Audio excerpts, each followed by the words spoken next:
467 years ago, our Father brought forth upon this continent a new nation, conceived in liberty and dedicated to this proposition that all men are created equal.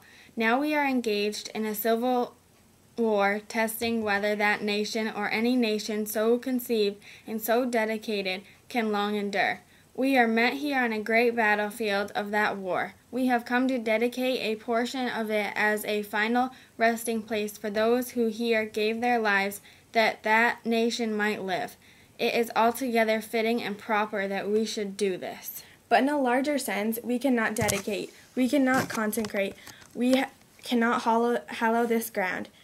We brave men, living and dead, who struggled here, have consecrated it far above our poor power to add or detract. The world will little know nor long remember what we say here, but can never forget what they did here. It is for us, the living, rather to be dedicated here to the unfinished work which they have, thus far, so nobly carried on.